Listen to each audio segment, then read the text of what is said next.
Halo teman-teman Wijaya Trading, pastikan kalian sudah subscribe channel ini sebelum nonton videonya.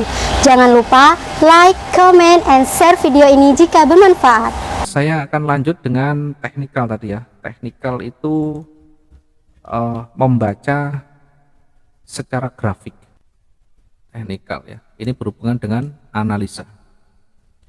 Analisa teknikalnya yang kita gunakan adalah metodenya price action namanya. Atau gampang-gampangnya kita membaca pergerakan dari candle yang asli, candle murni, tidak ada tambahan garis, tidak ada tambahan indikator. Kita murni menggunakan candlestick. Apakah bisa tanpa kita bantuan indikator high dan low, indikator support resisten, indikator moving average, Bollinger Band, RSI, macam-macam ya? Apakah kita bisa nantinya? Tentu sangat bisa. Semua indikator itu basicnya pengambilan dasarnya adalah dari harga, sama dari harga. Jadi yang kita baca candlestick kalau kita menggunakan price action itu ya harga itu sendiri. Harga itu bisa dari harga masa lalu, harga saat ini, ya harga masa lalu dan saat ini. Walaupun pakai indikator ini dasarnya tetap harga histori, harga saat ini juga. Hanya saja mereka digunakan bahasa pemrograman sehingga akan terbentuk secara otomatis menyesuaikan kondisi harga pasarnya. Ya, boleh saja, bukan salah menggunakan indikator, boleh saja, ya, asalkan cocok, asalkan mampu membantu mempermudah cara berpikir kita, mempermudah mengambil keputusan. Ya, tetapi kalau kita pengen yang sederhana, kita cukup membaca dari pergerakan harga itu sendiri, ya dari candlestick itu sendiri. Nah, yang paling penting di dalam membaca pergerakan pasar dari candlestick ya, membaca arah pasar dari candlestick ya, dari candlestick. Yang pertama harus tahu karakteristik dari candlestick itu sendiri. Atau apakah di dalam satu candle itu ada informasi yang kita dapatkan. Nah, ini paling tidak kita memahami beberapa aspek ya, beberapa unsur. Yang pertama yang kita baca atau beberapa komponen ya, yang kita baca adalah body atau badannya. Yang kedua kita baca adalah sumbunya atau ekornya. Nah, body ini apa? Body ini melambangkan dari momentum atau kekuatan. Sementara sumbu ini melambangkan penolakan atau perlawanan.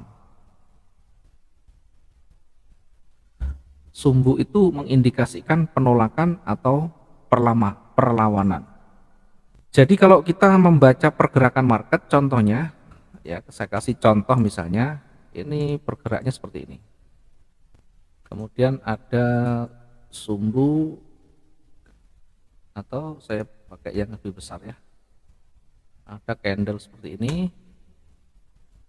kemudian ada sumbunya, kemudian ada candle warna hijau, ini sumbunya, ada satu lagi candle misalnya ya ini warna hijau, kemudian ada sumbu di bawah.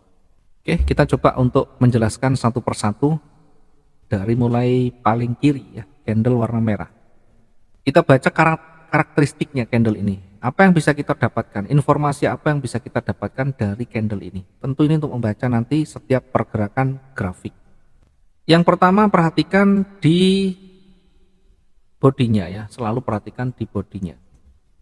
Ya, kalau di body ini ibaratnya adalah real transaksinya, maka saya sebut dengan momentum atau kekuatan.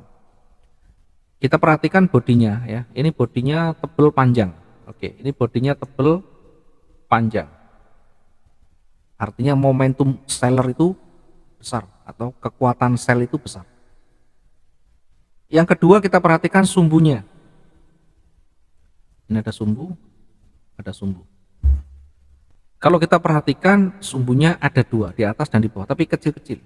Kita bisa membandingkan antara sumbu dengan bodinya. Ya, tentu sumbunya ini tidak terlalu banyak berpengaruh. Yang sangat berpengaruh itu adalah bodinya karena dia mendominasi dengan kekuatan penuhnya. Maka ini bisa dibaca momentum seller, artinya kekuatan seller masih penuh, tidak ada banyak penolakan ya, tidak banyak penolakan. Kemudian yang kedua, sebelah tengah ya, warna hijau yang tengah. Kita perhatikan yang warna hijau ya, warna hijau ini pertama kalau kita lihat bodinya sini, bodinya tidak terlalu tebal atau bodinya kecil. Artinya apa? Artinya momentum bullish, momentum buyer itu kecil. Kemudian kita perhatikan sumbunya atau penolakannya. Kalau sumbu di atas itu adalah penolakan seller. Kalau sumbu di bawah ini adalah penolakan buyer. Kemudian kita coba bandingkan sumbu di atas dan sumbu di bawah itu panjang yang mana. Kalau dia sama atau hampir sama, maka ini market ini masih bingung ya. Pelaku pasar masih bingung. Dia tidak terlalu tinggi, tidak mau tinggi, tidak mau rendah. Tetapi ketika panjangnya lebih panjang yang di bawah sumbunya, maka ada kecenderungan bergerak naik. Kemudian volumenya kita lihat atau bodinya kita lihat. Bodinya warna hijau, kemudian sumbunya lebih panjang di bawah, maka ini lebih dominan ke buyer atau bullish. Kalau dia sama berarti ini marketnya bingung, sehingga kita nanti membutuhkan konfirmasi berikutnya di candle selanjutnya. Yang nomor 3 yang paling kanan, ini ada candle dengan bodi warna hijau kecil. Ini kita perhatikan. Kemudian jadi ini momentumnya kecil, momentum seller buyer itu kecil, momentum dari bullish itu sudah kecil. Sementara kalau kita amati di atas dan di bawah, apakah di atas ada sumbunya? Tidak ada. Jadi di atas tidak ada sumbunya, ini artinya tidak banyak penolakan sell, tidak banyak penolakan di bawah.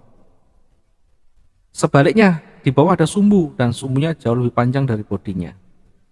Kita lihat sumbu di bawah, makin panjang sumbu di bawah, maka penolakan naik semakin kuat. Sehingga dari candle ini kita bisa dapat informasi bahwa penolakan buyer itu kuat, apalagi ditutup dengan posisi bullish, posisi warna hijau. Maka ini cenderung naik. Nah, nanti harus kita perhatikan karakteristiknya. Yang kedua dari high dan low-nya. High dan low itu harga tertinggi dan terendahnya. Kalau kita amati misalkan low-nya begini, kemudian dia makin ke atas, makin ke atas, makin ke atas, ini low-nya atau harga terendahnya makin ke atas, ini artinya ada kecenderungan naik. Sebaliknya ketika yang di atas ini makin ke bawah, makin ke bawah, makin ke bawah, maka ini cenderung turun. Nah, berapa candle kita melihatnya? Yang paling dekat dari running dan yang punya pengaruh yang signifikan ya. Contohnya begini. Yang punya pengaruh yang signifikan. Nah, sekarang kalau kita lihat kalau yang sekarang kan belum jalan ya. Oke, tidak masalah, kita lihat, kita nanti coba buktikan ke depan.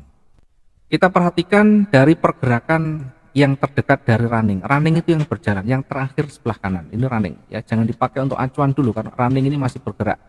Merah begini bisa jadi nanti jadi hijau lagi karena masih 36 menit ya. Untuk pergantian candle 1 jam masih ada waktu 24 menit dan ini waktu yang panjang. Bisa merubah kondisi yang saat ini merah. Yang kita pelajari, yang kita baca di candle-candle sebelumnya. Candle-candle sebelumnya itu yang punya dampak. Kalau kita amati yang sebelah kiri warna hijau lagi ya. Kalau kita amati ini pergerakannya high dan low-nya itu artinya bukan hanya satu candle tapi kumulatifnya. Ini perhatikan dari ujung di sana tinggi menuju ke bawah. Kemudian yang lain juga begitu menuju ke bawah. Secara visual kasat mata ini kalau kita tarik garis ini masih bergerak menuju ke bawah.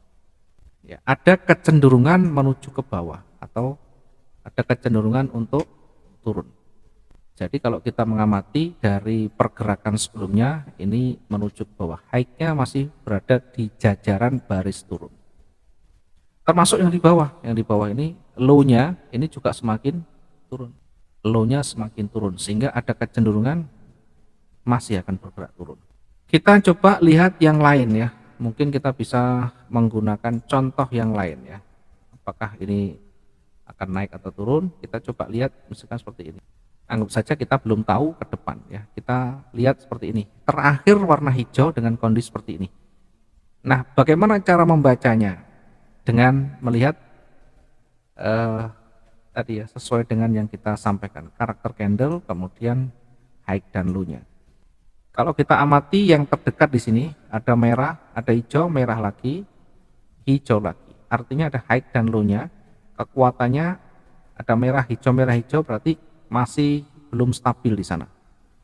Kemudian perhatikan ketika dia sudah mulai hijau, merah, kemudian hijau. Merah, hijau ini hampir sama.